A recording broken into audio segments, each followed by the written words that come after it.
Here are the horoscopes for the week of the 1st to the 7th of June 2015. Now we begin the week going into a full moon in Sagittarius, but just before that happens the moon meets Saturn. Now Saturn is retrograde, and by the next new moon Saturn will be going back into Scorpio. So we had 2.5 years of Saturn in Scorpio, really digging out our subconscious and bringing up all sorts of things from the depths to be brought to light. But here, as the moon goes over from Scorpio into Sag, and Saturn goes backwards from Sagittarius into Scorpio, we have a crossing of the ways. Now, Sagittarius, the full moon, and in general, Sagittarius is all about directness and clarity and truth. It likes to get things off its chest. It likes to actually shoot that arrow directly and honestly.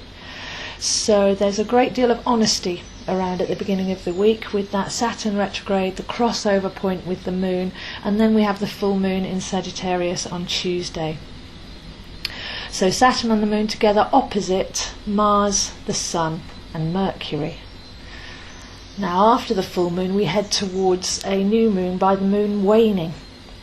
And what we can see here is that Saturn's going to cross over that point back into Scorpio by the next new moon on the 16th. So everything seems to be going in two directions. We've got the Saturn and Mercury going retrograde and all the other planets going forwards. And that may sound a little bit confusing right now, but basically the core message is that we're clearing our channels. We're going back to clear out anything that's a residue of that past Saturn in Scorpio period. So all over the summer, June, July, August and into September, we'll have a reminiscence of 2012 to 2014, where you're looking at your core strength, your responsibility to go in and look at anything that's on the inside. And from September onwards we're clear of that. Then we're into the Sagittarian period for real, which is directing everything outwards once we're clear. So the channels are going to be cleared over the summer, but this process begins right now. Now if we've been working with the Mercury retrograde, we already know that things have been coming to awareness. It's not such a deep subconscious, it's more thoughts and ideas where we thought we were heading, and then recalibrating that to get back to our true essence so that when we go direct again we're heading in the right direction. And on the next new moon we'll have the Sun and Mars together, so that will really be a direct outward expression. So for now and over the next 2 weeks, the gist of it is stay inside, stay retrospective, go in and clear out those channels, whether it's the subconscious thoughts, feelings and emotions, or whether it's the ideas and the words and actions of Mercury. Lots of final tuning to do. Backwards retrospective 2 weeks, because once we've gone direct on all of this energy, once we're heading in the right direction, the Sun and Mars and the new moon meet to say, okay, you're clear now and you know what your true north is, you know where you're heading. So very much a deep and introspective full moon on Tuesday, saying as the moon wanes, as it lessens in its strength, go in and do that final clearing up work just for the next 1 to 2 weeks before everything really does start to go forward. So we've got a little bit of pacing there. Now the message of this full moon seems to be about responsibility, finding the difference between escapism and imagination. So what we often do when things get too tough is we've built an escape world, we've built a safety zone, we've built a sanctuary where we can just go and plug our fingers in our ears and say nothing's happening, nothing's affecting me, I'm just going to go and avoid. And that's okay, but it just means that any of those fears that you're trying to avoid will actually just come back stronger during another phase.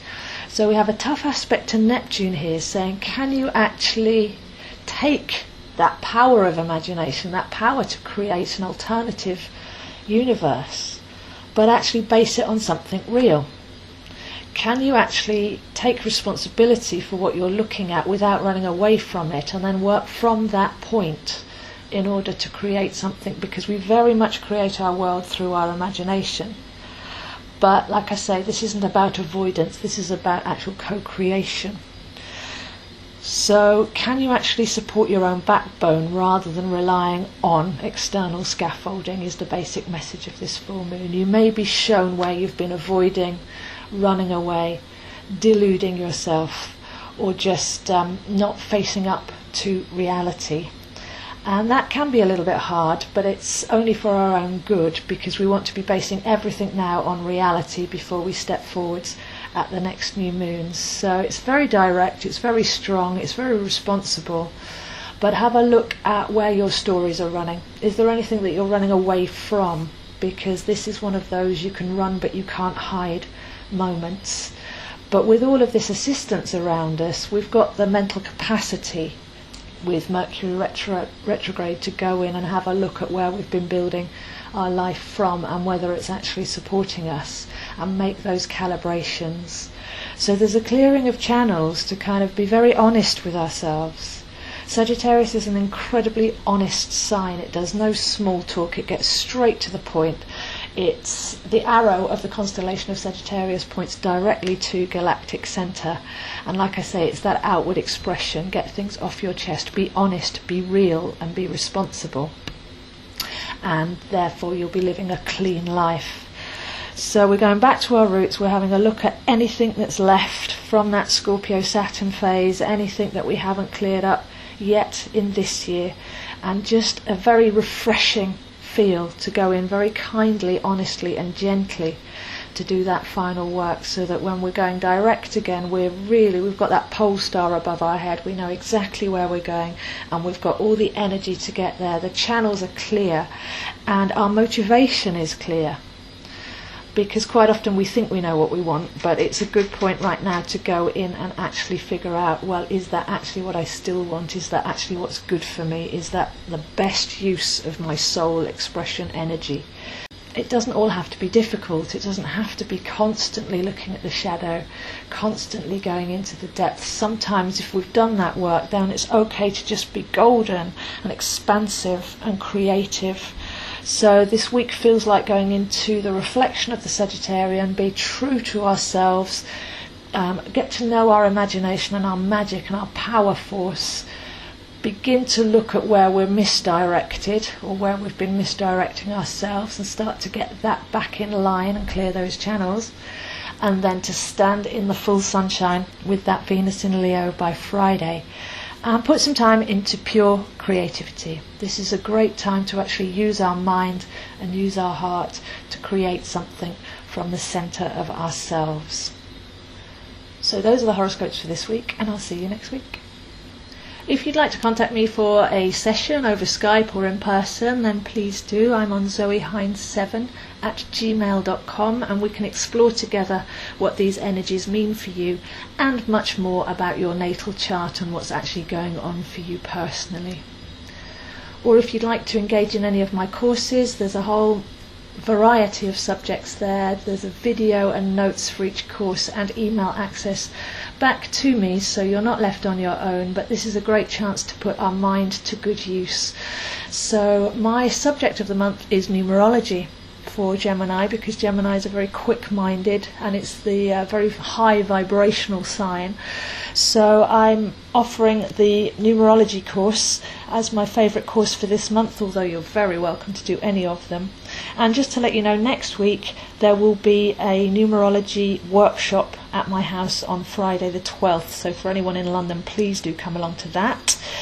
And there's the monthly meetup on Wednesday the 10th, which will be Astrology Tarot and the flavour of the month explored more deeply. So that's a general meetup on Wednesday the 10th in Camden, London, and a numerology workshop on Friday the 12th. So please do contact me for any readings, courses, or if you'd like to attend those meetups, and have a great week.